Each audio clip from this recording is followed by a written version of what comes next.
जय जगन्नाथ केमिति अच्छे आपण मैंने मु स्नेहा स्नेहा डेली लाइफ को आपण मान को स्वागत। आपण मैंने यहाँ देखी पारे यहाँ कखारू मंजी आम जो कखारू किणी आने बोईती कखारू जोटा कहते आमर से कखारू मंजीटा माने पंपकिन सीड आमर ये मंजी गुड़ाक आम मार्केट रू आणुचे आम फोपाड़ी न देकी सुखेकी चोपा छड़ेकी रखा यहाँ खायापी देहपाई बहुत भल ए बहुत परिमाण आयरन अच्छी खास कर लेडीज मान भी खायापी बहुत बढ़िया। आपण मैंने थरे एमती कखारू रेसिपी करके देखो देखिए बहुत टेस्ट लगे। चलते से कखारू मंजीटा बतुरे देवे गोटे अध घंटे घंटे मुझे घंटाटे बतुरे देती घंटाटे बतुरे देलापर ग्राइंडिंग कर ग्राइंडिंग करते पेस्ट गोटे बनईदेवा तापर छोट छोट कटा कंचा लंका आ छोट कटा छोट छोट कटा होता गोटे पियाज मीडियम साइज आ बेसन 2 चमच बेसी बेसन पकेबेनी खाली बाइंडिंग बेसन दरकार एटी अधिक बेसन बिल्कुल पकेबेनी आ लुण हलदी आ गोटे पिंच खाइबा सोडा सेटा केबे स्किप करिबेनी खाइबा सोडाटा माने केबे स्किप करिबेनी एटा खाया माने पकेबा निहाती जरूरी। तापर आमे गोटे लंका गुंड अल्प टिके आ अदा रसुन पेस्ट मु एठी अल्प टिके पकेची गोटे चमच हबो एठी मो पाखर नथिला बोली मु पैकेट अदा रसुन पेस्ट यूज करछि। आपण मानक पाखर जे अदा रसुन पेस्ट घरे तयारी करिया थिबो आपण सेथरो गोटे छोट चमच पके परिबे पकेकी ताको एमते भल्ल भाबरे ताको गोळेई देबे। गोळेई देला परे आमे एठी गोटे पैन बसै दिथबा एटा गरम कर देबा। गरम होला परे आमे एठी टिके सोरिष तेल दबा काइना सोरिष तेल रे बरा वडा कले बहुत टेस्ट लगे। आपण माने सोरिष तेल रे करके देखिबे।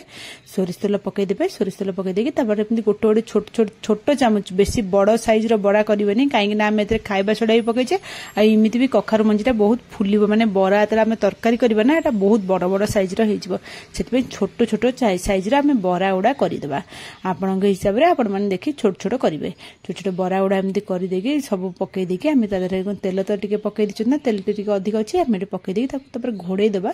घोड़े देकी 5 मिनिट छाड़ी देबा। 5 मिनिट पर देखंतु हमर हे गेलानी गोटे साइड हम गोटे साइड लेउटे देबा। देखंतु केमती गोटे साइड हमर आरा पट साइडटा लेउटे देला लो केते गोल्डन ब्राउन कलर केते सुंदर देखाउची कलरटा एमती कलर पळे आसले आपण जानिबे आपनकर बरा उडा एमती पूरा हे आइछ बोली लेउटे देकी दुई साइड हमें भल भाबरे सेकी देबा जेमती सिजी जीवो भीतर कंचा न रहइबो हमें दुई साइड एमती भल भाबरे ताको दुई साइड सेकी देबा। तापर चलनटा सेकेला भितर हम गोटे मसला रेडी करबा। मसला पई गोटे ग्राइंडिंग जार मोडी नै सेतरे रसुण मु देइची गोटे आ अदा गोटे इंच काजू 5-7 खंड हबो आ टमाटो दुईटा टमाटो देबे। टमाटो टिके अधिक देले भलो लागिवो। आ एठी जीरा गोटे चमच देबा बेसी जीरा एठी बे देबेनी गोटे छोटो चमच जीरा देबे आ एतिकी को ग्राइंडिंग कर देबा। हमर किछि पानी भी पक्का दरकार नै बिना पानी रे भी हमर एटा ग्राइंडिंग हे जिवो। तापर देखंतु एठी बरा हमर भी आरा साइडटा पूरा भलो भाबरे सेकी हेछि मु आपण मानकु लेउटे घे देखै दउची। देखंतु दुई साइड बरा सेकी हे गेला एटा एबे आमे बाहर को माने गोटे प्लेट को काढी दबा। आपण मानक घर को जदि कखारू आसुची ता मंजी बिल्कुल भी फपाडंतुनी रखे मंजी की माने सुखे की रखंतु सुखी गला पर ता चोपा छड़ी देला पर एमती बरा करके खांतु देखिए बहुत टेस्ट लागिवो। आ ये जो बराटा ना जो मानकर हिमोग्लोबिन कम थाए ना से मानकु ए बराटा खाइबा निहा दरकार खाइले बहुत बढ़िया काम दिए।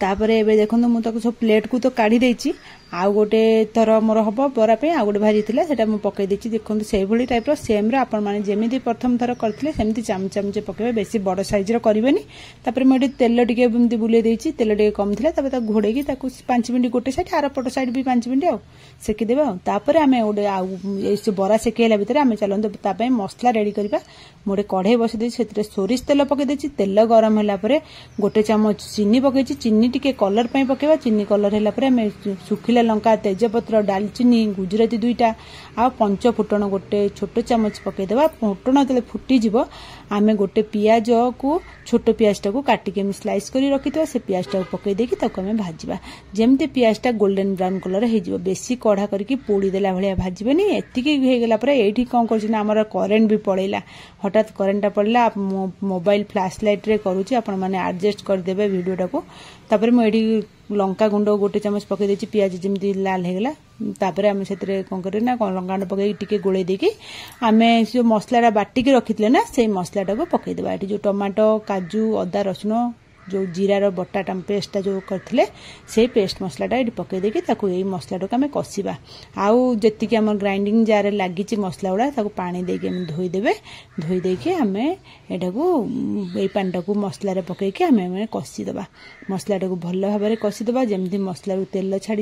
कंचा स्मेल भी पड़ेब आपण मैंने जमी मसला कसते एमती कषिदेवे आ ये मसलाटा बेस समय कषिया भी टाइम लगे कहीं आम मीडियम फ्लेम रे रखी करिया बेसी स्लो भी करिया दरकार नहीं मीडियम फ्लेम रखिक आम 5 ରୁ 7 मिनट भितर देखो मसलाटा तेल कि छाड़ी आसलानी आउ ये आम कौन चिकेन मसला गोटे चामच पकईदेवा चिकेन मसलाटा के स्किप करेंगे चिकेन मसला पकईले ही तरकारीटा बहुत टेस्ट लगे आपण पाखे चिकेन मसला नथिबो ताले आपण माने मटन मसला भी पकई पारिबे तरटे पकई देकी मसलाटा को आम भल भाव एमती गोलेकी आउ 5 मिनिट कषा बेसी चिकेन मसला पकईला बेस समय कषा दरकार नहीं 5 मिनिट आउ कषिदेला मुझे कस्तूरी मेथी टिके पकई देछि आपण पाखे मो पाखे ये धनिया पत्र नथिला बोली मो कस्तूरी मेथी यूज करछि आपण पाखे धनिया पत्र थिबो आपण माने धनिया पत्र पकई पारिबे मो धनिया पत्र नथिला बोली कस्तूरी मेथी एई समय पकई देले कस्तूरी मेथी दे आपण पकेबे ताले ठीक एई टाइम रे पकेबे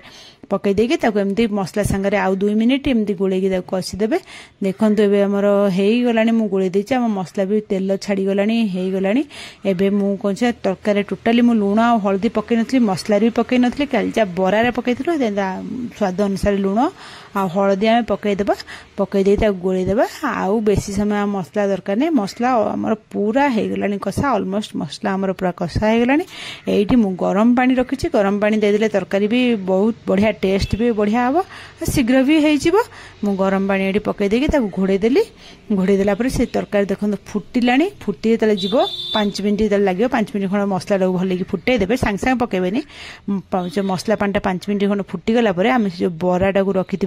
ये बराटा को आम पकईदेवा पकई देकी सब जाक आम घोड़ेदेवा घोड़े देकी जमी फुटे बेसी फुटेबनी बराटा जमी फुटी आसो आम कंचा लंका 2टा फाड़ कर रखी 2टा कंचा लंका स्लाइस कर काटी रखी कंचा लंका स्लाइस पकईदेवा आउ टमाटो केचप टिके पकईदेवा टमाटर केचप पकड़े तरकारी टेस्ट बढ़िया आसो आपण मैंने थरे पकईकी एटा देखंतु आउ भल लगिले मते निश्चय जणेबे तापरे एठी हम माने टमाटो केचप पकई आउ फुटेबानी गोटे मिनिट पर माने गोले दे खाली गोटे मिनिट गोले देकी ताथरे हम गरम मसला पकईदेवा एठी गैस गरम मसला पकलानी गैस ऑफ करदेवा आ गरम मसला पकई देकी गोले देकी हम घोड़े देवा 2 मिनिट 5 मिनिट खंड घोड़ेकी तार बास्नारा जमती आम तरकारी भितर गरम मसला पूरा भल भाव में मिसीज घोड़े दे छाड़देवा एबे तो आमर तरकारी रेडी हो गला यही तरकारीटा ना खाइबा को मध्य बहुत टेस्ट लगे आपण माने थरे एभली करिके देखंतु ना तापर मते कमेंट माध्यम रे निश्चय जानिबे भल लागिले मो चैनल को लाइक शेयर सब्सक्राइब निश्चय करिवे आपण माने एई कखारु मंजीर रेसिपीटा निश्चय ट्राई करंतु देखिबे आपनकर एटा फेवरेट हे जिवो आउ आपण माने करू को कखारु मंजी आनले केबे भी फपाड़िबे नै ताकू निश्चय रखिबे रखिकी तरकारी एमती करी खाइबे आउ ए कखारु मंजीटा ना खाली बरा भी आपण माने खाइ परिबे आकु तरकारी करिकि भी खाइ परिबे।